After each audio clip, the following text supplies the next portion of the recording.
Então, galera, vamos falar um pouquinho aí de industrialização brasileira. Essa é a música do Cidade Negra.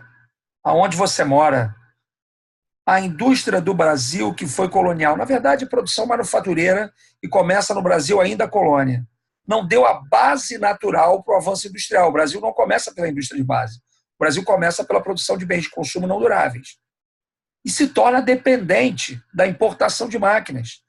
Se o Brasil não está produzindo aço, ele não produz suas máquinas, tem que importar máquinas. Claro, a Inglaterra vende para o Brasil suas piores máquinas. Se o Brasil compra máquinas de qualidade inferior da Inglaterra, não consegue, obviamente, competir. O produto inglês é melhor do que o nosso. Se esse produto inglês chega no Brasil barato, se a gente não taxa a concorrência, ou se as tarifas são muito pequenas, até criamos algumas no século XIX, tarifa Alves Branco, depois abolimos com Silva Ferraz, mas se o produto inglês chega barato ao Brasil, o brasileiro compra o produto inglês e não o nacional. Então a indústria brasileira quebra, muita gente na falência ficou. Período dos surtos industriais, não havia ainda um processo de industrialização.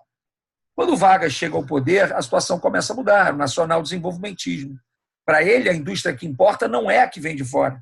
Então Vargas começa a taxar produtos ingleses para tentar substituir as importações por uma produção nacional.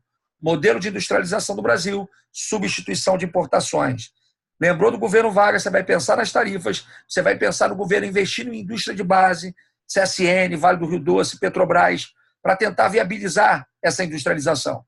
Mas Juscelino deixa entrar, Juscelino vai completar o processo de industrialização, estimulando a entrada de empresas transnacionais, principalmente de bens duráveis, de automóveis, de eletrodomésticos.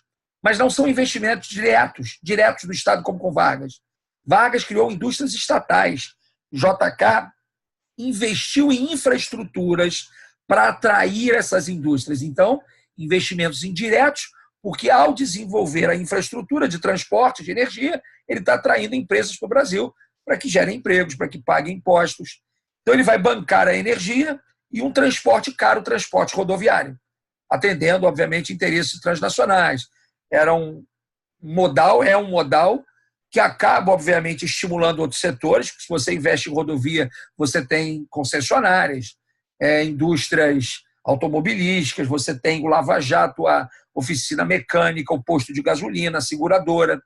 Mas é um transporte muito caro, sobretudo para um país de dimensões continentais.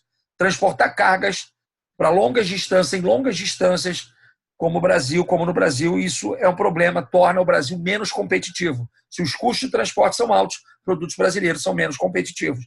E o Brasil se torna dependente do petróleo, isso é muito importante.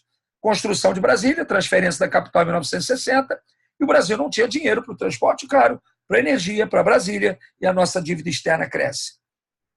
Década de 60, começa a ditadura militar, dois momentos importantes você tem que lembrar. O milagre econômico, 68, 73, 69, 74, aquele período ali do governo Médici, a economia cresce, mas crescem as desigualdades. E aí vem as crises do petróleo em 73, 79. O Brasil se tornou dependente do petróleo, agora está sofrendo com a elevação brutal do barril. Em 73 ele passa aproximadamente $2,5 para 11, em 79 ele vai passar de 17 para 34. O Brasil vai buscar alternativas como o Proálcool, o Programa Nuclear Brasileiro em 75, vai tentar se tornar menos dependente, mas não resolve o problema, até porque o álcool não vai substituir o diesel. Os caminhões continuam sendo movidos a diesel e dependem do petróleo, dependem muito do petróleo. Depois dessas crises, depois da primeira crise, ainda tem um período de crescimento significativo, que a gente chama de marcha forçada. Depois da segunda crise, o Brasil vai entrando na década de 80, que é a década perdida, é a década da estagnação do parque industrial, é a década da inflação, da hiperinflação. Beleza? Então, terminando a década de 80, o Brasil tenta sair daquela crise ali com o plano cruzado, não dá certo, aquele plano de congelamento de preços e salários. Collor assume o poder em 1989 e começa uma política neoliberal com estímulo às importações, com a redução da participação do Estado em políticas de welfare state, em políticas de bem-estar social. E a principal característica do neoliberalismo, com Collor, com Fernando Henrique, é a privatização. Privatização das empresas estatais e criação de agências reguladoras. Então, eu sei que a privatização faz parte de um plano que é neoliberal. Beleza? Tema importante para a geografia e também para a história.